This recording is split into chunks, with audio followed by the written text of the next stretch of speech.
They don't make games like they used to. That's the topic. That's the topic that I want to talk about.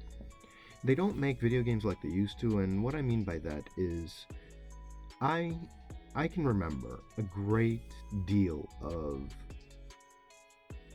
very fantastic memories that I have, very loving memories that I have of playing with my friends, playing with my family members, playing with my brother, just playing all kinds of games on the Atari, on the Nintendo, on the Super Nintendo, on the PlayStation 2, on the N64, on the PC, on the PlayStation 2, on the PlayStation 3 with my sibling.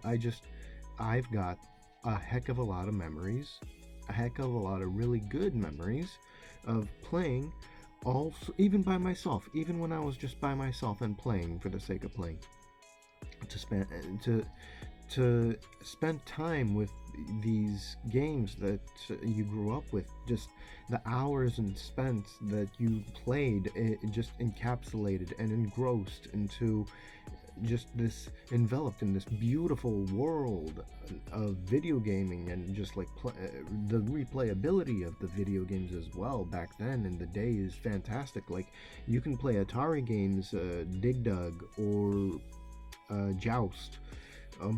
There's plenty of games on the Nintendo, like very classic titles: Samus, Teenage Mutant Ninja Turtles, Teenage Mutant Ninja Turtles Mutant Mayhem, Super Mario, Dig Dug. It was not a game on there, but you got Nintendo 64, Banjo Kazooie, Banjo Tooie, uh, Diddy Kong Racing, all these really, really fantastic games that had really basic, simplistic stories, but they were replayable to the nth degree. Just their stories that they had also were fantastic, are fantastic. They really capture you, they really make things interesting, and they're really fond memories. And not only that, but the characters had really colorful backgrounds as well. Every single character that you were playing with had a fantastic story. They had a fantastic personality. The characters were designed brilliantly. Like, even for the regular PlayStation, Tony Hawk's Pro Skater, you can unlock. Like, that's the other thing that I really, really enjoyed, is the unlockables. Nowadays it's pay to play. Nowadays you have to pay to have these unlockables, but back then, if you played the game and you play it thoroughly, and find special treasure chests and all that, you can have character unlockables, ability unlockables, and you don't get that with the new games today. Like, if you want something extra from the game, you got to buy it from the PlayStation Store and unlock this, unlock that. Just these transactions, these unfair mini transactions that they made so that they can squeeze more money out of you. That's not cool. And the other thing is that the games are remastered. Like, you got, oh, shoot, you got Resident Evil 4 remasters, you've got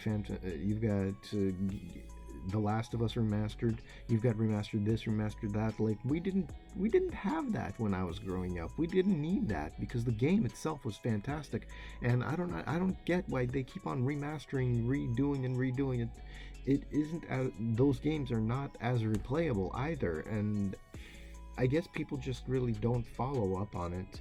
And just the NES and the Super Nintendo and the N64 and the Nintendo Wii, they are very replayable. The games are incredibly replayable.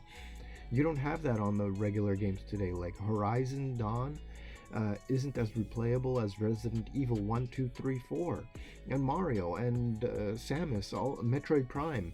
All these games are really fantastic, really replayable. You don't have that with the new generation. Not only that, but the games take so long to make that that people are that they you get one game every 5 years. Like, not only that, it's the studios that make them. It takes a long time to make games, and you didn't have that problem back in the day because the developers knew what they were doing. And They don't even make movies like they used to, especially the DVD and Blu-ray menus and extra features. Menus are better on the DVDs than they are on Blu-ray. And nowadays on Blu-ray, all you have to do is you put in the disc and it plays right away, like a VHS copy. But DVDs had these fantastical, really great menus. Even for the Terminator 3 Rise of the Machines, had interactive menus where you could make your own special effects. Streaming doesn't have that on physical media. Physical media is just way, way, way, way better than digital, because what are you going to do? You buy a bunch of. Okay, here. You end up getting the new PlayStation 5 digital platform one instead of the physical media one. You buy up all those games that you want on their cloud service, and then 20, 30 years later, that cloud service goes down. What are going to happen to all your games? You're not going to have them anymore. That's something that they can never take away from you. If you have physical media, you can hold it, you can touch it, it's there, you have it, you own it, no one can take anything from you.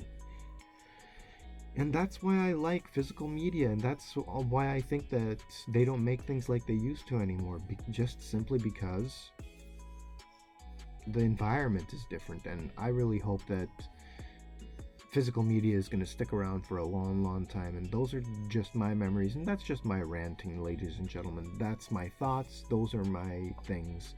Y'all have a good one. Take it easy. Like, share, subscribe. Bye bye.